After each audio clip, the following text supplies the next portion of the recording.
Queridíssimas amigas, caríssimos amigos, estudantes do módulo de estudos da Seichonoye, muito obrigado.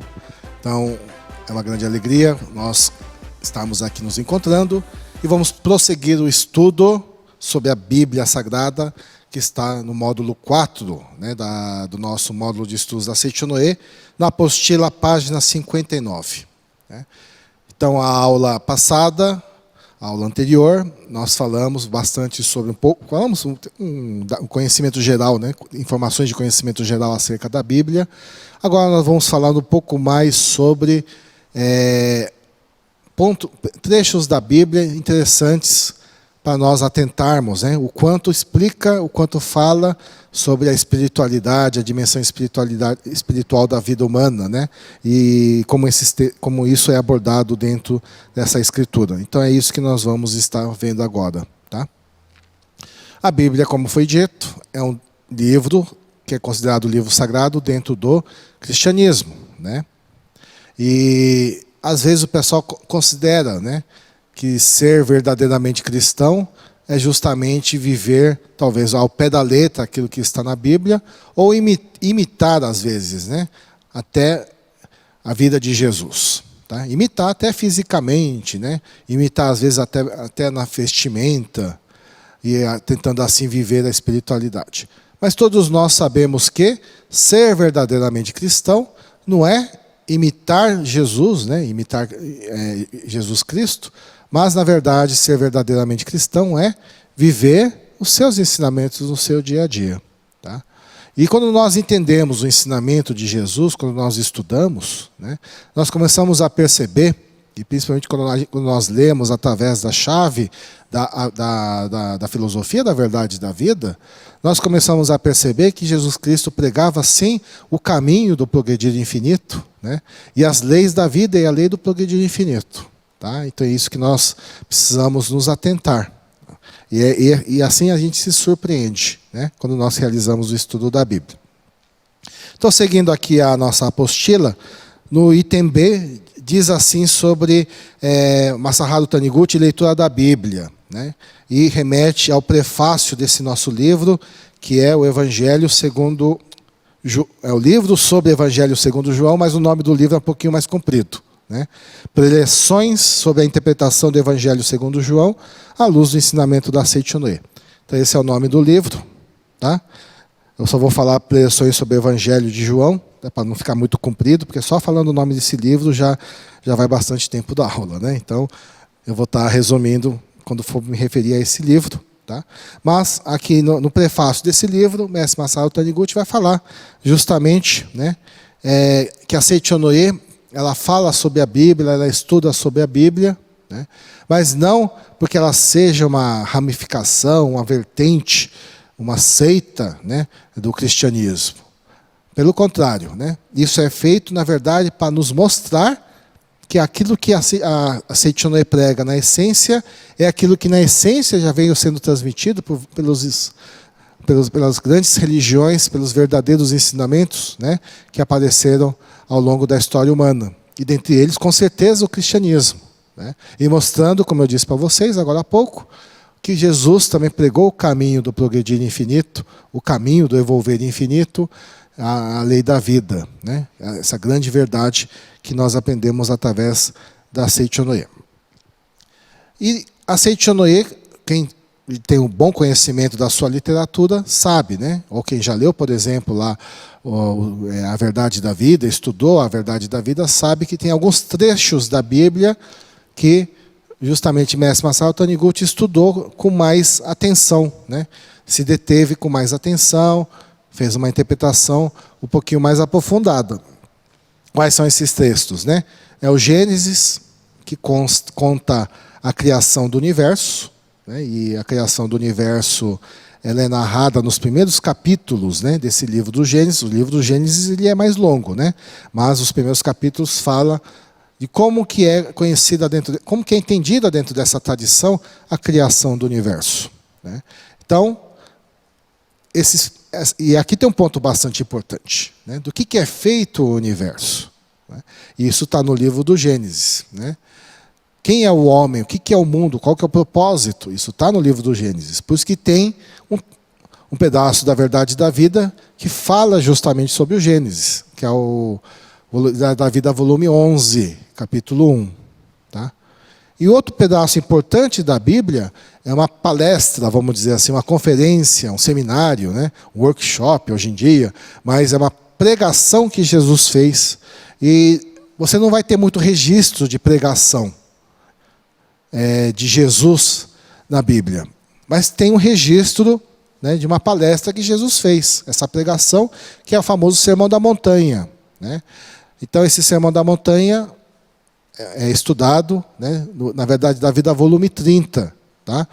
E o Sermão da Montanha é um texto maravilhoso. Esse estudo também que o mestre faz em cima do Sermão da Montanha é um estudo maravilhoso, que envolve não só acerca do que é a postura da religião, como se interpretar dentro da religião, mas fala também sobre o modo de viver, né, apregoado por Jesus. Então, são estudos importantes. E um outro texto que mestre Masaru Taniguchi utiliza é o Evangelho segundo João. Né? E, com certeza, você já passado pelo estudo do Evangelho segundo João, nos módulos anteriores, né? No módulo 3. Tá? E esse estudo sobre o Evangelho de João vai falar por que foi o Evangelho de João escolhido, né, para um estudo mais exaustivo, vamos dizer assim, um estudo mais aprofundado. Porque o Evangelho de João, unanimemente, né, é considerado, ou majoritariamente é considerado dentro do próprio cristianismo, como sendo o mais espiritual, né, dos evangelhos, o que apresenta Jesus mais espiritualmente, a essência da figura de Jesus. Por isso que esse livro foi escolhido, né, para justamente ser tratado com mais detalhes dentro das preleções realizadas na Seichonoye. Aí o pessoal pode perguntar, por que o mestre não falou de todos os livros da Bíblia? Né?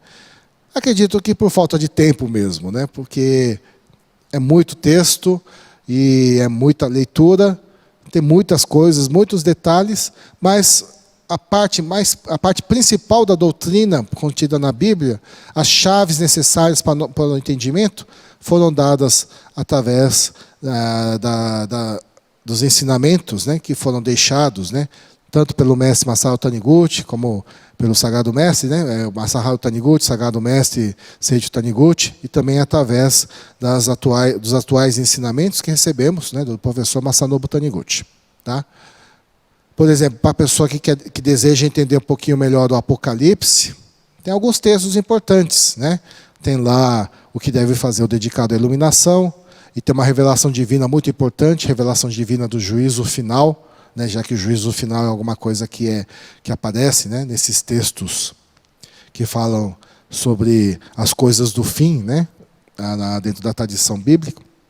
Então, são textos aí para nós utilizarmos, para interpretarmos esses ensinamentos. Tá? Então, se perguntarem por que o mestre não falou mais sobre a Bíblia, com certeza foi uma questão de tempo e uma questão de escolha daquilo que não ficaria, né, necessariamente, às vezes, talvez até repetitivo, e tem certos livros que são narrativas, né? Mas não significa que não são importantes. São importantes, são interessantes, são muito bonitos, né?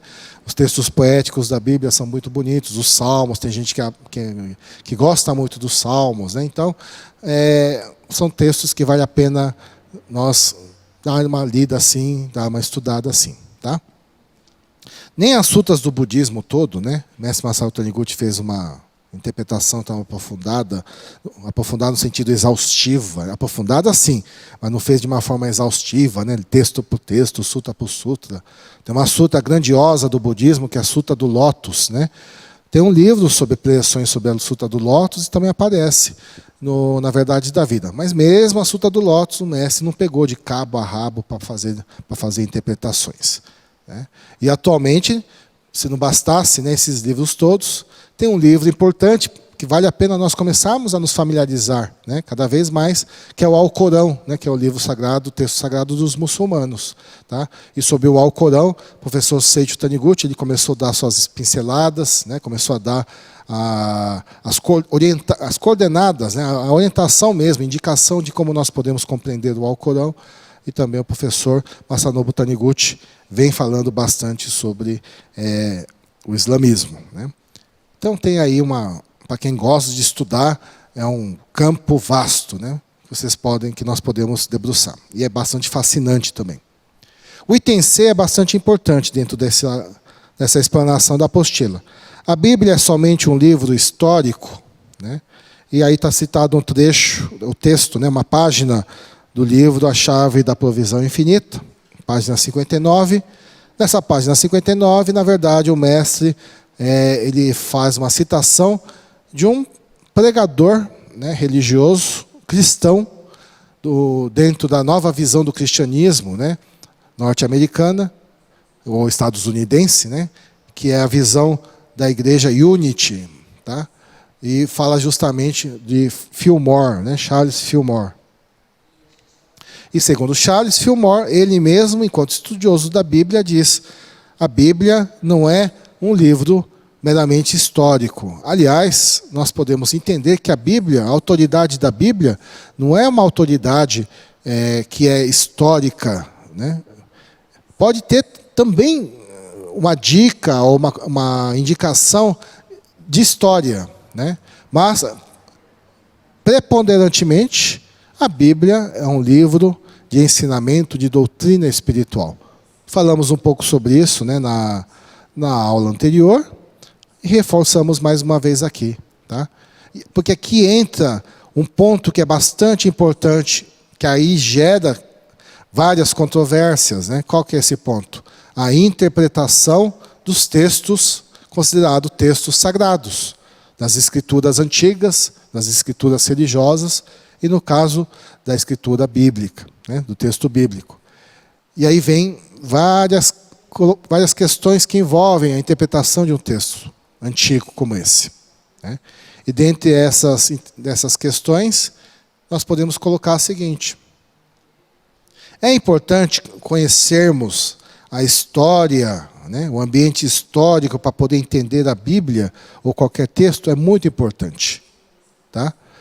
Muito importante, porque aí dentro do contexto a gente entende por que aquela linguagem foi utilizada, né? E isso não vale apenas para a Bíblia, isso vale para todos os textos, até os textos nossos da Seichonoye, né? Por que Mestre Masaru Taniguchi, ou o professor Seiichi Taniguchi, em determinada época, escreveu dessa forma, e por que hoje, né, nós enfatizamos outras questões. Tudo isso é porque tem isso que é colocado na Seichonoye. Para cada época, o ensinamento precisa ser pregado adequado a essa época, adequada aos ouvintes daquela época, adequada às pessoas, adequada àquele local. Tem certos exemplos, né, pastoris, agrários, que talvez no contexto urbano não caiba nas pregações, né, nas palestras dos preletores. Tem certos exemplos, né, que já não se utiliza mais, ou não dá para utilizar com tanta frequência, tá? Antigamente se falava de projetor, filme, né? Hoje a gente entende. Naquela época de Jesus não podia usar essa ilustração. O projetor do filme, a lente, porque não tinha isso, né? Não tinha cineminha na Judéia, né? Então a gente não pode entender certos textos sem entender o contexto, tá? Então esse é um ponto bastante importante.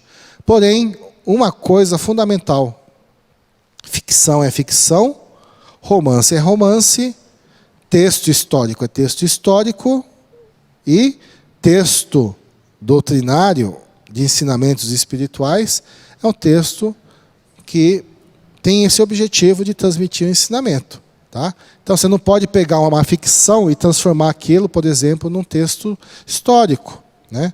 Assim como você não pode pegar um texto religioso que conta, por exemplo, a criação do universo e achar que foi exatamente daquela forma que está escrito ali. Porque isso pode chocar até com a descoberta recente da arqueologia, da ciência, né? Ou você pode até dar uma forçadinha e falar, não, tem a ver, né? Mas falar que existia um lugar chamado Jardim do Éden, tudo isso é difícil comprovar cientificamente. Porém, não desqualifica o texto. Por que não desqualifica? Porque, na verdade, e aqui eu vou pular um pouquinho para o item H desta aula, né? O item H desta aula diz os simbolismos contidos na Bíblia. Estou lembrando que a mitologia transmite a verdade, né, que é captada intuitivamente e é transmitida também através de linguagens simbólicas. Então, todos nós que já estudamos o módulo ao longo desses anos, sabemos que quando fala Adão, Eva, serpente, o fruto, né? O fruto que o pessoal fala que foi a maçã, tal, na verdade são simbolismos, né? Então são símbolos que nós podemos estar discorrendo, nós podemos estar desfiando cada vez mais. Então diz aqui esse livro, A Chave da Provisão Infinita, por exemplo, Moisés representa a lei, porém com regras negativas, como não deve fazer aquilo, não deve fazer isso. Em contraposição, Jesus representa o princípio construtivo da vida, as leis positivas e afirmativas, tais como amai o Senhor, vosso Deus. Tá? Então, você pode interpretar, né, a pregação dessas figuras, né, desses personagens que aparecem na Bíblia, simbolicamente. Aí fica mais rico, né, o entendimento desse texto. Tá? Então, por isso que a Bíblia é bastante perigoso, né, você pode dar uma derrapada feia se você considera a Bíblia como um livro histórico. Tá? Não é uma narrativa histórica, embora aquilo que eu disse para vocês, né, pode ser que contenha, sim, claro, né, muitas referências àquele momento histórico. Tá? Agora vamos entrar, então, nessa parte, né, que nós começamos já de alguma forma na aula anterior, que é decifrar certos símbolos da Bíblia, né, ou certas formas como a Bíblia nos ensina as coisas, e vamos retomar aquela ideia de castigo de Deus. Deus, afinal de contas, castiga ou não? Né? E falamos sobre a ira de Jeová, né, a ira de Deus, e pegamos aí o livro Viver Junto com Deus, a Verdade 365 Preceitos, e nessa aula, no item F da apostila, ela nos remete à página 56 do livro A Humanidade Isenta de Pecado. Tá? E aqui diz o seguinte: Deus jamais submete o homem a castigos, diz a Seichonoye. Deus jamais submete o homem a castigos, porque Deus é amor. Se Deus não nos castiga, por que ficamos doentes, sofremos desgraças? É que frequentemente abrigamos em nossa mente a ideia do pecado e o medo do pecado, os quais passam a se manifestar concretamente devido ao princípio de que este mundo é projeção da mente. A lei da criação da vida é a lei do plantamos e colhemos de acordo com aquilo que a gente plantou. Né? Essa é a lei da criação da vida. Essa é uma lei que, na verdade, representa o próprio amor de Deus, que garante duas coisas. Primeira coisa que ele garante: a colheita sempre é de acordo com a semeadura. Então, nunca você vai plantar uma coisa e colher outra. Sempre vai ter uma regularidade. É o quem planta, colhe, o dá e receberás. Né? Então, isso é uma lei. Então, isso faz com que nós possamos fazer uma segunda coisa importante. Qual que é essa segunda coisa importante? Essa segunda coisa importante é escolher corretamente as melhores sementes. Então, a lei do quem planta, colhe, né, é uma lei, na verdade, que garante a liberdade e a garantia da colheita de acordo com a semeadura. É uma lei que reflete o amor de Deus. Tá? Então, Deus é amor. Agora, o que às vezes é narrado, né, na Bíblia? As pessoas escolhem más sementes e fazem más colheitas por causa da semeadura. Né? Não é que Deus falou assim: agora eu vou jogar uma praga. Não, Deus não precisa atuar dessa forma. O ser humano, para a sua evolução espiritual, ele vai aprendendo a criar coisas. Da mesma forma que a gente aperfeiçoa o nosso desenho, né, a nossa escrita, nós fazemos arte, fazemos aquelas aulas, né, de caligrafia, né, ou aprimoramos através do treino a nossa execução musical, qualquer coisa, né, que melhora nosso desempenho, a nossa performance. Da mesma forma, se nós utilizarmos cada vez mais corretamente as leis da criação da vida, que é a lei do karma, passamos a não ser mais castigados pela lei do karma. Castigo significa falta de treino, na verdade, né? Então, isso que é representado como a ira de Deus. É essa lei que rege esse universo, né? É essa lei que rege a criação fenomênica da vida, que é a lei mental. Então, só para poder aprofundar cada vez mais esse conceito que já foi abordado, né, claro, em vários estudos e também na aula anterior, dentro desse assunto aqui no módulo, né, que eu estou trazendo esta reflexão mais um pouco.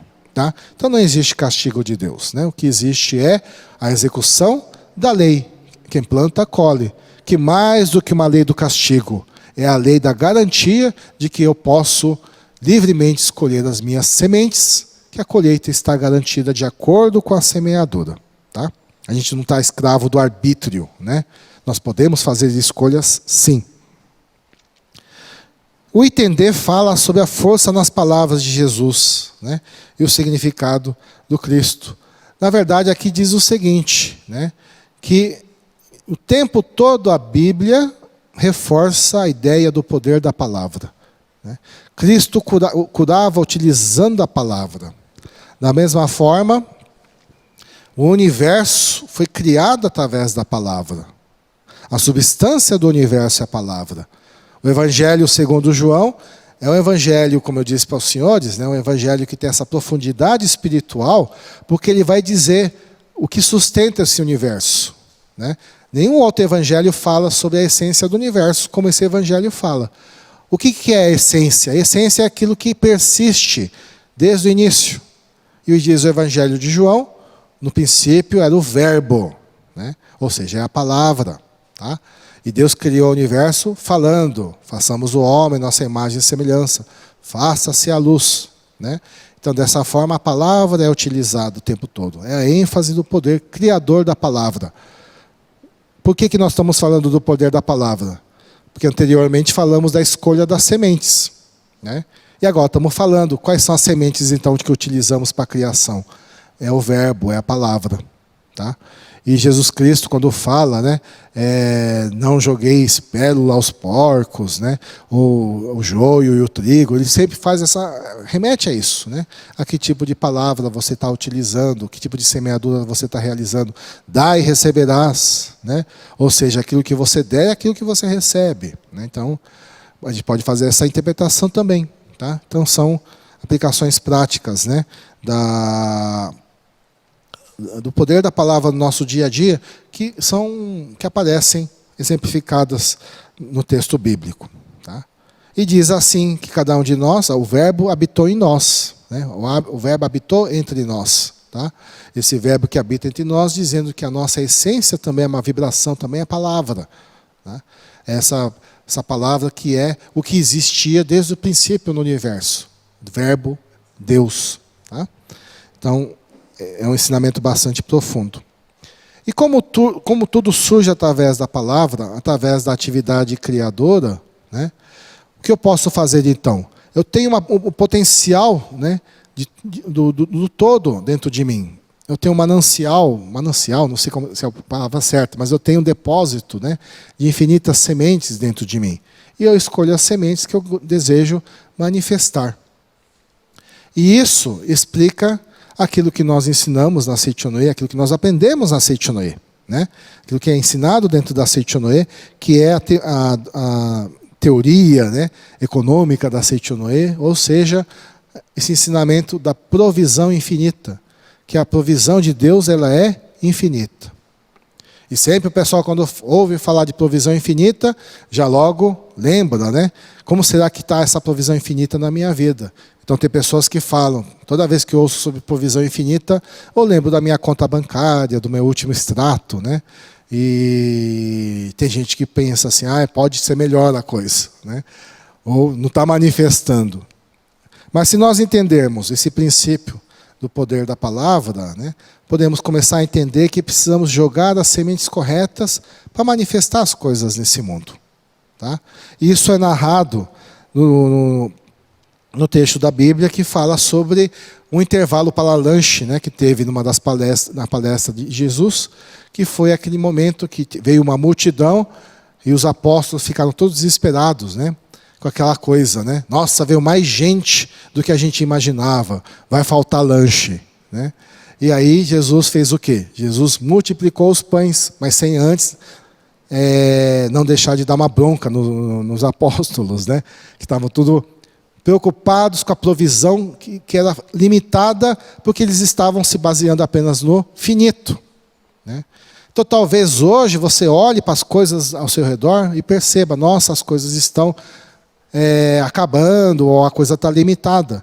Mas nesse momento que nós precisamos fazer que nem Jesus fez, quando ele multiplicou os pães, esse ensinamento está colocado aqui, nesse livro Chave da Provisão Infinita. O que é que ele fez? Ele relembrou que a origem de tudo é Deus, né?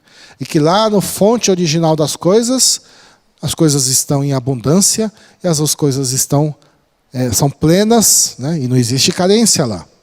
Então ele voltou a mente para Deus, e através da gratidão, ele fez com que se manifestasse na prática toda a provisão. E é isso que a Seitonê nos ensina, né? Quando fala assim, olha, nós precisamos buscar as inspirações no mundo de Deus. Porque a inspiração, ou o pensamento inspirador, é que faz com que eu entre em ação, e através da minha ação eu concretizo, né, a riqueza visível na minha vida. Tá? Então, nesse trecho que fala sobre a multiplicação dos pães, fala um pouquinho desse processo de criação, mas também traz aquilo que se chama visão espiritualista da vida. O que é a visão espiritualista da vida? É a visão que diz o seguinte: na origem de tudo, as coisas vêm não do visível, mas as coisas vêm do invisível, que é a dimensão que nós chamamos de dimensão espiritual. Tá? E tem mais vários textos, né? Vários trechos da Bíblia, vários símbolos que nós podemos estar aqui nos dedicando. Ao longo dos livros da Seitonê, né? Esses textos, esses trechos, parábolas, né? Elas são também comentadas pelo mestre Masaru Taniguchi. Eu falei alguns livros, mas não é só nesses livros que está a menção à Bíblia ou a trechos da Bíblia. Em vários livros tem comentários, tem referências à Bíblia, né? E dentre essas referências, né, tem, por exemplo, a referência lá da meretriz, né, que foi encontrar Jesus numa festa. Fizeram uma festa para Jesus, né, e ela chorou aos pés de Jesus. Está, na verdade, da Vida, volume 4. Né? Então, tem vários textos aí importantes para nós lermos, tá? E podemos estudar. Enfim, ao longo desse estudo, né, nós começamos a perceber que, se nós aprofundarmos, né, ou colocarmos o nosso foco no estudo aprofundado, né, das palavras de Jesus, ou dos ensinamentos contidos na Bíblia, nós começamos a perceber que a verdade pregada pela Bíblia, né, é a mesma verdade pregada também em outras religiões. Né? Então o pessoal pode falar assim, você fez uma interpretação budista da Bíblia, né? Uma interpretação cristã do budismo. Na verdade, esse intercâmbio de diálogo é possível, né? Justamente porque essas doutrinas, lá no fundo, elas se conversam bastante intimamente, porque na origem, elas são pregações que se referem à verdade única. Tá? Então isso reforça aquele ponto fundamental, né? Aquela doutrina fundamental da Seitonê, que diz o quê? Que todas as religiões emanam de Deus universal. Né? Então, através desse estudo, não só podemos saborear, degustar de uma forma mais aprofundada, de uma forma mais interessante e de uma forma mais para o nosso cotidiano, né, esses textos antigos, como também nos reforça cada vez mais essa verdade, que na verdade não precisa haver disputa religiosa, não precisa haver briga de autoridade para ver quem é melhor que o outro, quem fala a verdade melhor que o outro, porque na verdade todas as religiões, elas sim partem de um único lugar, ou seja, emanam de Deus universal. Tá? Então é essa conclusão que nós podemos chegar através desse estudo que realizamos ao longo dessas 2 aulas dentro desse tema Bíblia Sagrada. Não perca, né, os outros estudos do módulo 4, que vão trazer temas bastante importantes também relacionados a essa parte da cultura religiosa, para nós aprofundarmos mais essa doutrina fundamental da Seitonê. Mas isso fica para as próximas aulas, então fica aqui meu convite. Né? Não perca os próximos estudos do módulo 4, que tem vários estudos interessantes aguardando vocês. Muito obrigado pela atenção de todos. Assim encerro esta minha aula. Muito obrigado.